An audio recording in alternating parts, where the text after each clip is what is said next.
श्री शिवाय नमस्तुभ्यं। हमारे यहाँ इसको शुक्ल एकादशी भी कहते हैं और कहते हैं ये सती माता ने यही एकादशी के दिन से जो व्रत साधना करना प्रारंभ करी थी वो सुख देने वाली थी। निवेदन है आपसे भी, कोई कार्य अटक रहा है, तकलीफ आ रही है, दुख है, लक्ष्मी नहीं आ रही, परेशान हो, 108 बेल पत्र होते हैं उसकी, इसको छेद तो करते नहीं है सुई से, बेलपत्र की डंडी को बांधते जाओ 108 बेलपत्र की माला बना और माला बनाकर भगवान शंकर के गले में शंकर के शिवलिंग को जो चढ़ा देता है उसकी मनोकामना भगवान शंकर पूरी कर देती है। एकादशी माता लक्ष्मी ने भगवान विष्णु को पाने के लिए तुलसी की माला बनाकर समर्पित करी थी, जैसे सती ने शिव को पाने के लिए, कामना को पूर्ण करने के लिए। शास्त्र कहता है घर के बुजुर्गों को, घर के बड़ों को, जेठ जेठानी हो, सास ससुर हो, घर में जो तुम्हारी उम्र से बड़ा हो, उसको आज पीला फूल या पीली चने की दाल या पीला वस्त्र, कुछ भी पीली सामग्री आज घर के बड़ों को देना चाहिए। क्यों देना चाहिए? तो शिव महापुराण की कथा कहती है कि जो शुक्ल पक्षी की एकादशी के दिन पीली वस्तु का दान दे देता है, घर के किसी ब्राह्मण को देने नहीं जाना, किसी मंदिर में देने नहीं जाना, आपके ही घर में, आपके ही घर के बड़ों को कोई सी भी पीली चीज का दान कर सकते। फूल हो, मिठाई हो, कोई अनाज हो, कोई वस्त्र हो, पीली वस्तु का दान दे दे। क्यों होगा? क्या होगा उससे? शिव महापुराण की कथा कहती है उससे जिंदगी में कभी बड़ी बीमारी प्रवेश नहीं करती। गंगा के जल में एकादशी के दिन 7 बेलपत्री डालकर जो नंदीश्वर भगवान अर्थात जो शंकर जी के शिवलिंग के सामने नंदी होता है, उस नंदी के चरण पर गंगा का जल चढ़ाकर बेलपत्री शिव पर समर्पित कर देता है, उसके घर में रुपया रुकना चालू हो जाए। महाराज पुत्रदा एकादशी है। जिस नारी को संतान नहीं हो रही हो, बहुत प्रयास कर लिया हो, पुत्रदा एकादशी पूरे साल में 2 बार आती है। एक श्रावण के महीने में आती है, दूसरी पोषादिक्रम में। श्रावण के महीने की जो पुत्रदा एकादशी होती है, ये संतान की वृद्धि करने वाली है। शंकर जी के मंदिर में जाकर, भगवान शिव के मंदिर में पूजन करके घी का 1 कटोरी में घी और 1 कटोरी में खीर शंकर के सामने रख देते हैं। भगवान शंकर के मंदिर पर चौखट पर घी का दिया लगा देते हैं। शंकर जी की चढ़ी हुई 1 बेलपत्र साथ में रखें और 1 बेलपत्र को उठाकर शंकर जी के मंदिर की चौखट पे ही बैठकर चबा चबा कर खा लेते हैं। जो 1 बेलपत्र लेकर आए हैं वो अपने पति को खिला देते हैं। कहते हैं पुत्रदा एकादशी के दिन ये कर लेने पर संतान की प्राप्ति हो जाती है, पुत्र की प्राप्ति हो जाती है। ये वो एकादशी है। सबसे पहला नियम एकादशी व्रत का, सबसे पहला नियम है कि आप जिस दिन व्रत करो उसके 1 दिन पहले भक्ति का संचार इस हृदय में, भक्ति का संचार इस हृदय में कर लीजिए। जिस दिन आप व्रत करो, जैसे एकादशी का व्रत कर रहे हो तो दशमी के दिन शाम का समय जब आवे, रात्रि जब होने लगे, शाम का समय आवे और रात्रि का आप जब भोजन ग्रहण करो तो उस भोजन में कोई ऐसा पदार्थ ग्रहण मत करिए जिस पदार्थ के कारण आपकी एकादशी बिगड़ जाए। कोई बेकार भोजन हमें ग्रहण नहीं कर, श्रेष्ठ भोजन ग्रहण करिए। और एकादशी का दूसरा नियम बहुत ध्यान से सुनिएगा। जिस दिन आपकी एकादशी का व्रत हो उस दिन प्रयास करिएगा कि अपने हाथ से किसी भी वृक्ष की कोई पत्ती टूटे ना। अपने हाथ से किसी भी वृक्ष की, पौधे की, किसी भी वृक्ष की पत्ती अपने हाथ से ना टूटे। बहुत ध्यान दीजिएगा महाराज। एकादशी का ये दूसरा नियम है कि अपने हाथ से किसी पौधे की, किसी वृक्ष की, किसी डाली की कोई पत्ती ना टूटे, इसका प्रयास कर। कितना सुंदर व्याख्यान कहा है, कितना सुंदर वर्णन है महाराज कि मात्र एकादशी का व्रत कर लेने पर, मात्र एकादशी का व्रत कर लेने पर जो पूर्व में किया गया हमारा पाप कर्म है, हमने किसी जीव की हत्या करी है, हमने किसी को कष्ट प्रदान करा है, हमने किसी को अपशब्द कहा है, हमने किसी को ताने दिए, हमने किसी को आड़ा टेढ़ा कहा है, हमने किसी को गालियां दे दी है, मात्र एकादशी का व्रत ही कर लेने पर ये सारे जो दोष हैं वो समाप्त हो, सारे दोष हमारे समाप्ति पर है। अब एक विचार करिएगा थोड़ा सा अपने मन में, अपने चित्त में, अपनी वृत्ति में एक बात उतारिएगा, एक अपने मन में एक बात को उतार कर रखिएगा कि आप अपने पाप को, अपने पाप कर्म को जिस दिन छिन्न करने वाले हो, समाप्त करने वाले हो, अपने पाप को आप जिस दिन समाप्ति पर लेकर जा रहे हो, तो उसके एक दिन पहले आपको प्रसन्नता होना चाहिए कि नहीं होना चाहिए कि कल मेरा पाप कटने वाला है, कल मेरा पाप समाप्त होने, जो मैंने पाप कर्म करा है वो समाप्त होगा, जो मैंने पाप कर्म करा है वो कल समाप्त हो जाएगा। तो एक दिन पहले आपके चेहरे पर प्रसन्नता हो कि ना हो, और चेहरे पर वो प्रसन्नता आपके आना चाहिए कि कल मेरा एकादशी का व्रत है, आज दशमी है, कल एकादशी का व्रत है, तो कल मेरी जब एकादशी का व्रत रहेगा तो मेरा ना जाने कितना कितना पाप, कितना असत्य, कितना झूठ, कितना प्रपंच वो समाप्त हो जाएगा। इसमें मुझे प्रसन्नता हो, इसमें मुझे आनंद। तो क्या कहा गया कि प्रयास करिएगा कि एकादशी के दिन कोई वृक्ष की, कोई डाली की, कोई कोपल की कोई पत्ती ना तोड़ी जाए। क्यों? तो कहा अगर उस पत्ती को हम तोड़ देते हैं, वृक्ष की पत्ती को या क्यारे में लगी हुई कोई डाली की पत्ती को हम तोड़ देते हैं, तो एकादशी का पुण्य फल प्राप्त नहीं होता, एकादशी का कोई फल हमारे खाते में नहीं, पुण्य फल प्राप्त नहीं। अब फिर भले तुम, चाहे तुमने मोरधन खाया हो, चाहे तुमने फिर चिप्स खाई हो, चाहे तुमने फिर व्रत का कितना ही सामान खा गए हो और तुमने सोचा कि आज मेरी एकादशी है, तो फिर उसका कोई फल प्राप्त नहीं है, उसका कोई सुख प्राप्त नहीं है आपको, फिर उसका कोई आनंद प्राप्त नहीं। कितना सुंदर कहा है, एकादशी का उद्यापन कर लो, संक्रांति का उद्यापन कर लो, अधिक मास का उद्यापन कर लो, छठ का उद्यापन कर लो, तीज का उद्यापन कर लो, चतुर्थी का उद्यापन कर लो, तुम्हारी मर्जी पड़े जितने व्रत तुम करती हो उसके उद्यापन करो। पर शास्त्र कहता है उस उद्यापन घर के लोगों को नहीं गिना जाता, उस उद्यापन में सौभाग्यवती माताएं जो तुम्हारे नगर की हों, मोहल्ले की हों, जो तुम्हारे परिवार की नहीं दूसरी हों, उनको उस उद्यापन में गिनो। उसका कारण क्या है कि परिवार वाले तो जिंदगी भर खाते रहते हैं, तुम्हारे यहाँ हर कभी आ जाते हैं, तुम उनको बुला भी लेते हो, खिला भी देते हो, दे भी देते हो। परिवार को दिया दान नहीं कहलाता। जब दूसरी कोई सौभाग्यवती नारी तुम्हारे यहाँ उद्यापन में भोजन कर कर जाएगी तब वो दान कर। परिवार में से गिनना है तो बहन बेटी को गिन लो, परिवार में से गिनना है तो भांजी को गिन लो, परिवार में से गिनना है तो कोई भतीजी को गिन लो। पर हमने, हमारी 4 जेठानी है, चारों को हमने उद्यापन में गिन लिया।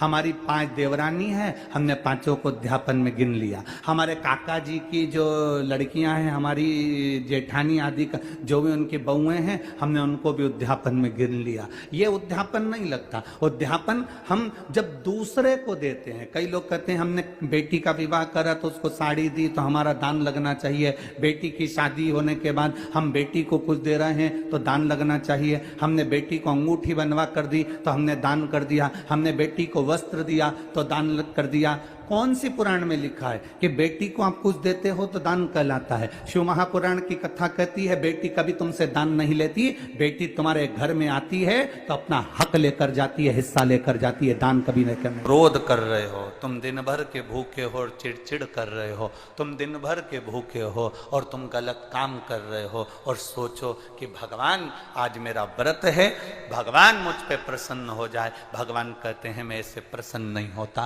प्रसन्नता के लिए तुम क्या खा रहे हो मुझे उससे मतलब नहीं। भगवान तुम्हारे ये नहीं देखेगा कि तुमने व्रत में क्या खाया था क्या नहीं खाया था।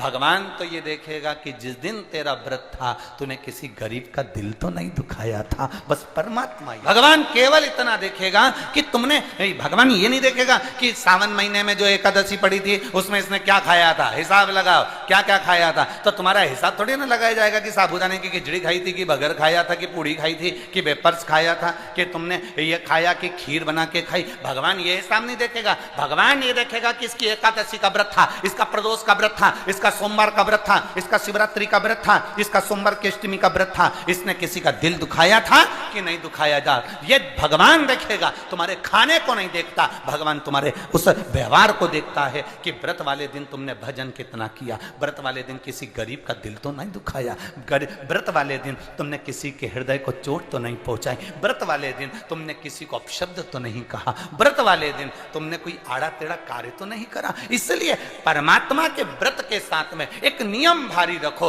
आज अगर मेरा व्रत है, मैं अगर कुछ छोड़ भी रही हूं, कुछ खा भी रही हूं, तो ये विचार करना कि मैं किसी के दिल को ना दुखाऊं, मैं किसी के हृदय को चोट, मैं किसी के चित्त को कोई चोट। मरने के बाद कितने लोगों को भोजन कराया ये मायना नहीं रखता, मरने के बाद तुम कितने लोगों को भोजन कराए ये मायना नहीं रखता, मायना ये रखता है कि तुम जिंदा जी कितने लोगों को भोजन कराए वो जरूरी। तुम्हारे गांव में शिव महापुराण की कथा हुई, बालोद में शिव महापुराण की कथा हुई, सावन का महीना, 5 दिन की शिव पुराण की कथा मिली, 5 दिन की शिव महापुराण की कथा मिली।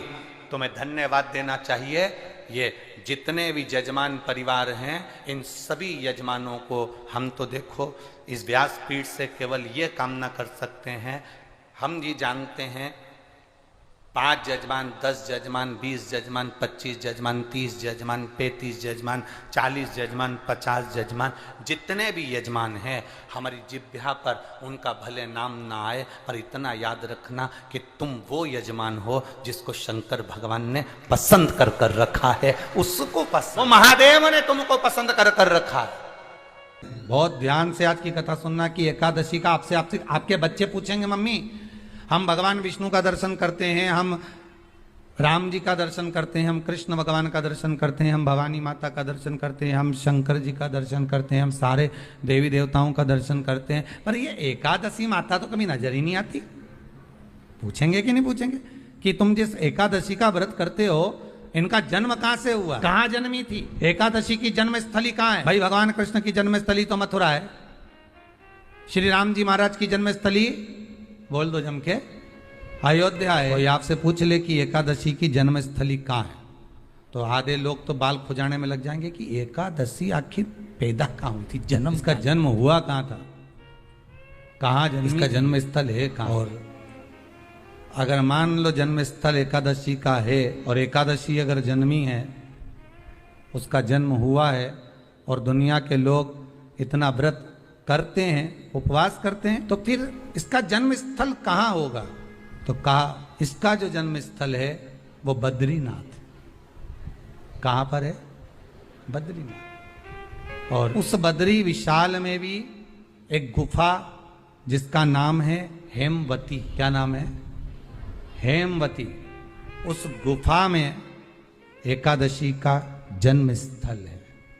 बद्री विशाल में हेमवती गुफा जो 12 योजन अंदर प्रवेश करने जितनी है, 12 योजन की गुफा के अंदर, हेमवती के अंदर एकादशी का प्रागट्य हुआ था, एकादशी का जन्म। अब तो बता सकते हो ना कि कोई पूछे कि राम जी का जन्म अयोध्या में हुआ, भगवान कृष्ण का जन्म मथुरा में हुआ, और कोई पूछ ले आपका जन्म कहाँ हुआ था, अपन कह सकते ना सीहोर में हुआ हमारा।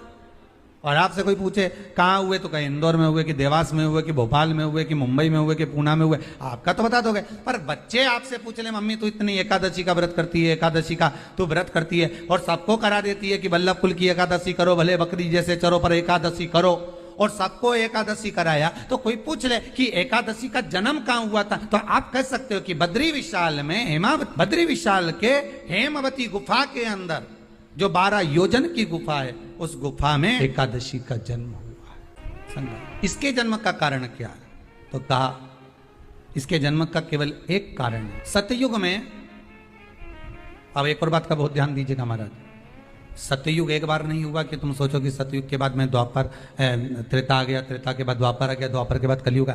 एक सतयुग नहीं है, एक त्रेता नहीं है, एक द्वापर नहीं है, ना जाने कितने कितने सतयुग निकल गए, ना जाने कितने कितने द्वापर, त्रेता, कलयुग, ना जाने कितने निकल गए। और आप और हम जैसे भी इस पृथ्वी पर ना जाने कितने, अरे जम के तो बोलो, निकल गए।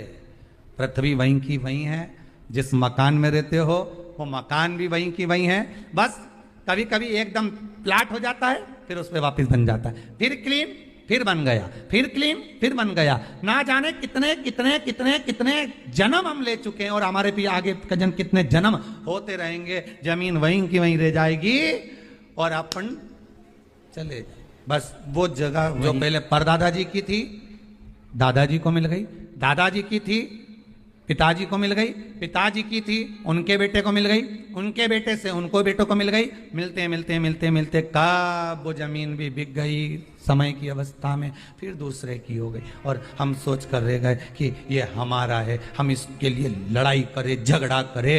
हम केवल इस जमीन के लिए, जरा सी प्रॉपर्टी के लिए अदालत में खड़े, अपना समय बर्बाद कर दिया, और जो पाना था वो छोड़ दिया। असली रजिस्ट्री तो ये शिव महापुराण की कथा है, जिसमें बैठकर आप 3 घंटा भगवान की भक्ति को जो धारण कर रहे हो, 3 घंटा जो भगवान की कथा को आप श्रवण कर रहे हो, 3 घंटा जो भगवान की भक्ति में आप डूबे हुए हो, 3 घंटा जो भगवत स्मरण में आप लगे हुए हो, बस यही असली रजिस्ट्री है, यही वहां काम आने वाली है। इसके सिवाय कुछ काम नहीं आएगा। धन दौलत माल खजाना सब पड़ा रह जाना।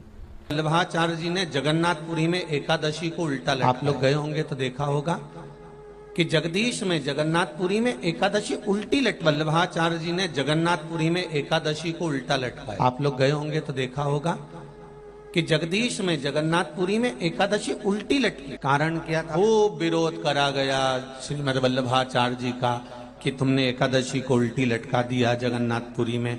क्यों लटकाया? उसका कारण क्या था?